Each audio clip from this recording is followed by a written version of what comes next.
कार्यक्रमों से पहले ही राहुल गांधी की मुलाकात हो रही है लालू प्रसाद से। बिल्कुल, आज हम लोग जैसे बात कर रहे थे समीर जी की, पटना में आज एक जमावड़ा होने जा रहा है जिसमें दोनों दल होंगे, एक तरफ कांग्रेस पार्टी, दूसरी तरफ आरजेडी का जो राष्ट्रीय सम्मेलन होने जा रहा है वो देख रहे हैं। लेकिन उससे पहले इन दोनों नेताओं का मिलना अपने आप में बहुत बड़ी घटना हो सकती है, क्योंकि यहां से एक अलग समीकरण को हम बनते हुए देखेंगे। एक तरफ आप देख लीजिए कि नीतीश कुमार को इन्होंने ऑफर दे रखा है, यानी लालू प्रसाद यादव ने, और दूसरी तरफ आज लालू प्रसाद यादव की और राहुल गांधी की मुलाकात, यानी यहां एक और खिचड़ी पकने की गुंजाइश नजर आती है। ये दोनों फिर बिहार के रूप में खिचड़ी भले बीत चुकी है, लेकिन खिचड़ी वहां बिहार की राजनीति में पकती जा रही है। और देखिए, अभी इनके सम्मेलन से पहले इन दोनों की मुलाकात राहुल गांधी से मिलने पहुंचे हैं यहां पर लालू प्रसाद यादव। दोनों एक होटल में मिल रहे हैं और वहां पर एक तरफ पूरा का पूरा जो कार्यकारिणी है, पूरी कार्यकारिणी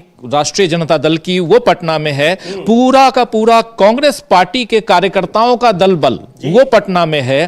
कांग्रेस पार्टी का प्रमुख नेता पटना में है। तो आप समझ सकते हैं कि बहुत बड़ी घटना पटना में होने जा रही है आज। बहुत बड़ी घटना पटना में होने जा रही है। बिल्कुल आप सही कह रहे हैं। ये कहा तो जा रहा था, चूंकि राहुल गांधी आज पटना में है और आरजेडी की कार्यकारिणी की बैठक हो रही है, बहुत सारे, चूंकि दोनों इंडिया गठबंधन में तो जरूर है, लेकिन सबसे बड़ी बात यह है कि इंडिया गठबंधन बिहार में कितना विस्तार करने जा रही है। लेकिन उन बैठकों से पहले ही अगर यह मुलाकात हो रही है तो इसके बहुत बड़े मायने मुझे लगता है कि निकाले जा सकते हैं और निकल रहे हैं। बिल्कुल सही आप कह रहे हैं, क्योंकि उससे पहले इन दोनों के बीच एक स्ट्रेटेजिक जो बातचीत होगी, आगे की प्लानिंग होगी। आप देख लीजिए, एक तरफ नीतीश कुमार को घेरने की कोशिश अब उनके ही गठबंधन के लोग कर रहे हैं, मतलब एनडीए के लोग। चिराग पासवान की बात आप लोगों ने की, चिराग पासवान हैं, चाहे जीतन राम मांझी हैं, चाहे प्रशांत किशोर हैं, वो भी अघोषित तौर पे मान लीजिए कि वो भी एनडीए के ही दल हैं। और ये तमाम नेता अगर नीतीश कुमार को within the party, within the गठबंधन अगर वो घेर रहे हैं, और ऐसे में दूसरा दल है, दूसरा गठबंधन है जो स्ट्रेटेजी बना रहा है कि उनको अपने खेमे में लाया जाए, यानी नीतीश कुमार के लिए एक रास्ता तैयार किया जा रहा है। आज की बैठक जो राहुल गांधी और लालू प्रसाद यादव की है, इस बैठक में ये तय मानिए आप कि कहीं ना कहीं ये स्ट्रेटेजी तैयार आज होगी कि आगे, इसके आगे नीतीश बाबू के साथ क्या किया जाए, यह भी होगा। नीतीश कुमार को कब अपने खेमे में लाया जाए भी या न लाया जाए। इसके बाद आप देखेंगे कि चाहे वो तेजस्वी यादव का जो बयान अभी तक चलता रहा है, जो बयान मीसा भारती देती रही हैं, इनके बयानों में भी चेंज आप देखेंगे आज के बाद, क्योंकि राहुल गांधी का और लालू प्रसाद यादव का मिलना कहीं ना कहीं ये जरूर मायने रखता है कि एक स्ट्रेटेजी सामने आएगी, एक पूरी की पूरी रणनीति यहां से सामने। हालांकि बहुत सारी बातें हम लोगों तक वैसे नहीं कही जाएंगी जैसे प्रेस कॉन्फ्रेंस करके कहें ये लोग बताएं, लेकिन इतना तय है कि यहां एक स्ट्रेटेजी दोनों बनाते हुए नजर आएंगे। एक तरफ राहुल गांधी संविधान सुरक्षा सम्मेलन कर रहे हैं, तो दूसरी तरफ इनकी राष्ट्रीय कार्यकारिणी की बैठक है। लेकिन इन दोनों के बीच, दोनों बड़े नेताओं का, लालू प्रसाद यादव को अपने गुरु की तरह मानते हैं राहुल गांधी। और आप याद कीजिए कि जब यहां पर जब इंडिया गठबंधन की पहली बैठक हुई थी, जिसका बीजारोपण कह लें पटना से हुआ था, उसमें इनकी शादी तक करवा रहे थे राहुल गांधी, कह रहे थे आप तो शादी कर लो। तो अब हो सकता है कि शादी का ऑफर लेके भी गए। बहरहाल क्या होता है, अभी आरजेडी नेता मीसा भारती का इस मुलाकात को लेकर बयान आया है, उसको हम लोग सुन लेते हैं, उसके बाद इस चर्चा को आगे बढ़ाते हैं। लेकिन बहुत बड़ा राजनीतिक फैसला या तो हो सकता है या फिर उसकी नींव पड़ती दिखाई पड़ रही है आज, जिस तरह से पटना में कांग्रेस नेता और आरजेडी नेता लालू यादव की मुलाकात हो रही है, बैठक हो रही है। सुनते हैं मीसा भारती क्या कह रही हैं। देखिए, राष्ट्रीय कार्यकारिणी की बैठक है और बहुत महत्वपूर्ण, क्योंकि चुनावी वर्ष भी है तो बहुत सारे महत्वपूर्ण मुद्दों पे चर्चा होगी। अंदर बैठक में जाके देखना होगा कि बिल्कुल बिल्कुल बिल्कुल मुलाकात होगी राहुल गांधी से। देखिए, राष्ट्रीय कार्यकारिणी की बैठक है और बहुत महत्वपूर्ण, क्योंकि चुनावी वर्ष भी है तो बहुत सारे महत्वपूर्ण मुद्दों पे चर्चा होगी। अंदर बैठक में जाके देखना होगा कि बिल्कुल बिल्कुल बिल्कुल मुलाकात होगी राहुल गांधी से। तो जी हाँ, मीसा भारती कह रही है कि उनकी भी राहुल गांधी से मुलाकात होगी। इसका मतलब यह है कि बहुत कुछ ये समीकरण बन रहे हैं। और सबसे महत्वपूर्ण बात राजीव जी की, बिहार में जो कुछ भी इस समय होगा या होने वाला है, उसका बड़ा प्रभाव पड़ेगा सीधे तौर पर केंद्र की सरकार पर, और भारतीय जनता पार्टी की परेशानी के लिए यही सबसे बड़ा कारण है। अविनाश कुछ इस बारे में और महत्वपूर्ण जानकारी दे रहे हैं। जी अविनाश। हाँ बिल्कुल, क्योंकि पटना में जो हो रहा है इसकी मान के चलिए खतरे की घंटी दिल्ली में बज रही है। क्योंकि बीजेपी को भी लग रहा है कि नीतीश कुमार पर जितना दबाव बनाया गया उसमें अब नीतीश कुमार पाला बदल जाएंगे, ये बीजेपी को साफ साफ लग रहा है। और इसीलिए यह कहा गया है बीजेपी ने अपने नेताओं से कि नीतीश कुमार के ऊपर आपको कोई अटैक नहीं करना है, आप नीतीश कुमार के ऊपर जो भी सवाल पूछे जाएं उनसे कन्नी काट लीजिएगा, बस इतना ही बोलिएगा कि भाई उनके नेतृत्व में हम चुनाव लड़ रहे हैं, इसके आगे आपको कुछ नहीं बोलना है। बस एक चीज रटा दी गई है। और आज जिस तरीके से पटना में कांग्रेस और आरजेडी के नेताओं का जमावड़ा हुआ है, तो आप ये मान के चलिएगा कि नीतीश कुमार कोई बड़ा फैसला लें उससे पहले ही सरकार बचाने की कोशिशें दिल्ली में शुरू हो गई हैं। आज शाम को जो केंद्रीय गृह मंत्री हैं वो आंध्र प्रदेश जा रहे हैं, क्योंकि उन्हें पता है, क्योंकि ये कहा जा रहा था शुरुआत से ही कि नीतीश कुमार नीतीश कुमार और चंद्रबाबू नायडू जब भी छोड़ेंगे तो एक साथ छोड़ेंगे।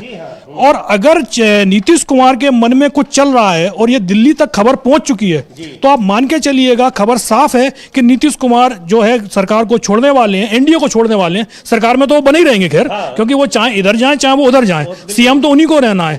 लेकिन उनके साथ में चंद्रबाबू नायडू, क्योंकि वो बहुत दिनों से बिल्कुल खामोश बने हुए हैं, उनकी भी डिमांड बीजेपी ने कोई बहुत ज्यादा नहीं मानी है, क्योंकि विशेष राज्य का दर्जा तो वो खुद भी मांग रहे थे। उनको ना तो विशेष राज्य का दर्जा दिया गया है और ना ही कोई पैकेज दिया गया है। इसीलिए जैसे ही ये खबर पहुंची है कि 18 तारीख को वहां जमावड़ा हो रहा है महागठबंधन के नेताओं का पटना में, आज शाम को ही जो अमित शाह हैं वो आंध्र प्रदेश पहुंच रहे हैं और आज रात को ही उनकी चंद्रबाबू नायडू से मुलाकात भी है। यानी इधर अगर खिसक रहे हो तो दिल्ली बचाने के लिए कम से कम उधर व्यवस्था पहले से बनाए रखें। लेकिन यह तय है राजीव जी कि अगर नीतीश कुमार पाला बदलते हैं तो फिर एलजेपी के नेता चिराग पासवान चाहे कितना भी अमित शाह के इशारे पर काम कर रहे हो, उनका टिके रहना बड़ा मुश्किल हो जाएगा। और जब ये देख लेंगे कि नीतीश यहां चंद्रबाबू नायडू उससे वो भी प्रेरित हो रहे हैं, तो फिर चंद्रबाबू नायडू बने रहेंगे एनडीए में।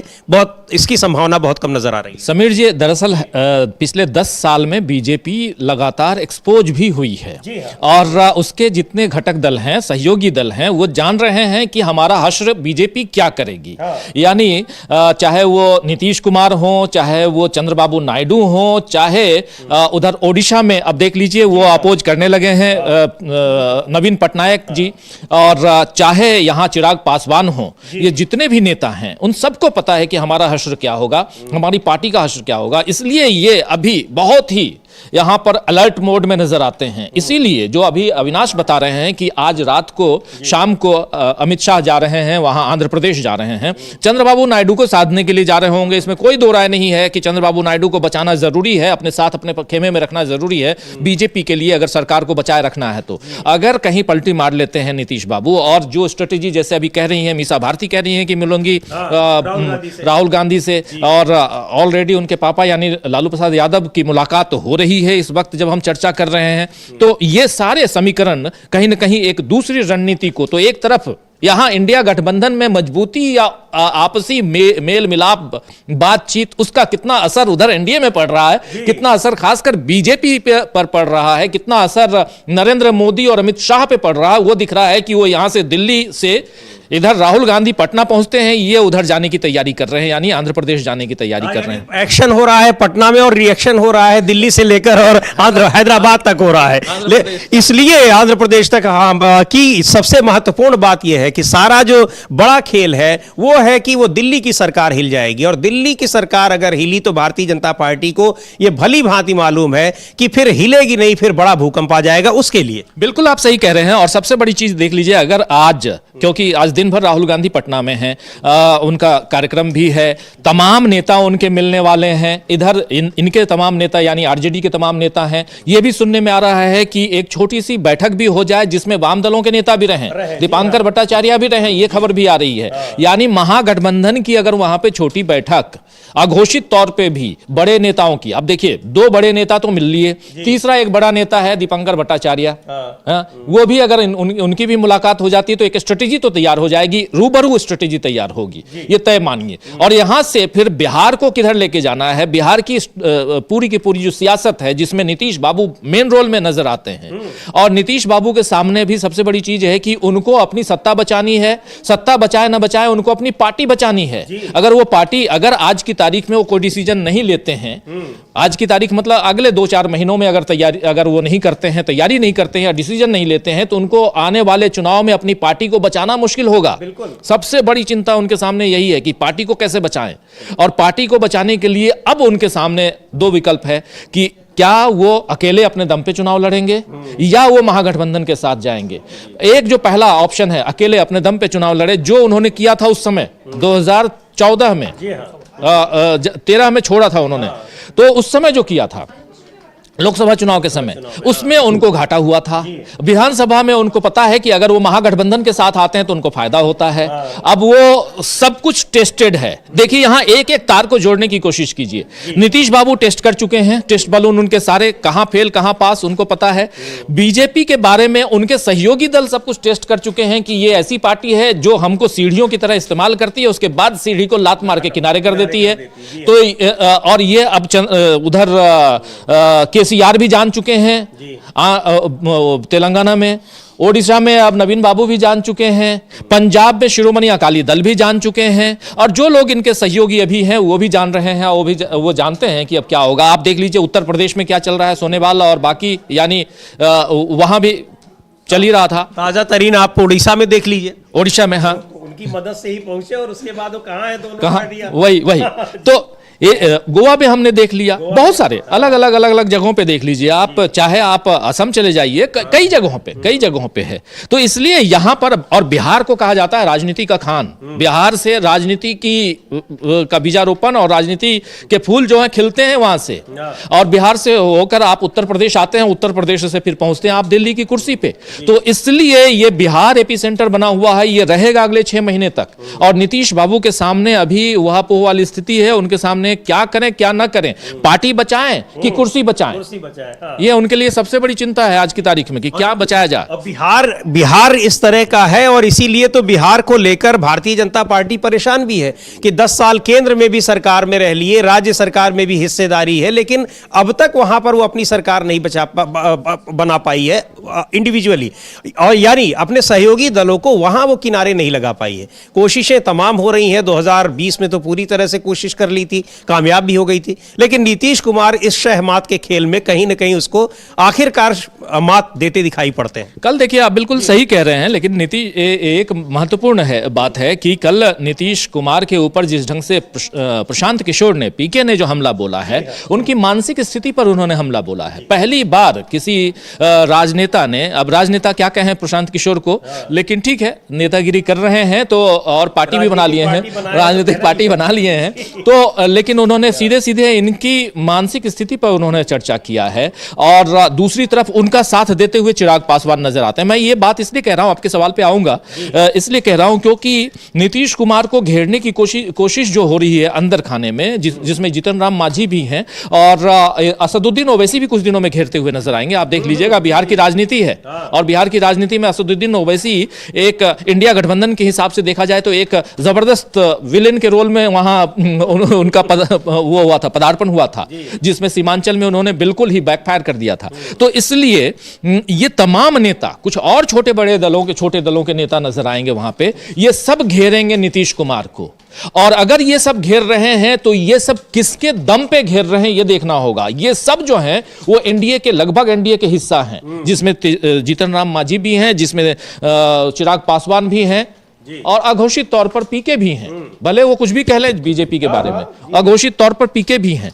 तो ये सब अगर घेरते हुए नजर आएंगे तो इसका मतलब है कि स्ट्रेटेजिकली नीतीश कुमार को घेरने की पूरी तैयारी हो गई है। और इतना ही नहीं, आने वाले समय में आप सुरक्षा, यानी जांच एजेंसियों के भी, सुरक्षा नहीं, जांच एजेंसियों का भी आप देखेंगे वहां पर खूब सारा काम उनको भी मिल जाएगा। शुरुआत तो हो ही चुकी है, शुरुआत हो चुकी है। तो कभी ईडी, कभी सीबीआई, ये सब के भी, और खूब खबरें आएंगी हम लोगों के बीच। तो ये सब कुछ अगर मिलाइए आप, तो आपको दिखाई देता है कि नीतीश बाबू फंसे हुए हैं। अब यहां से वो जो फंसे हुए हैं उनको अगर कोई निकाल सकता है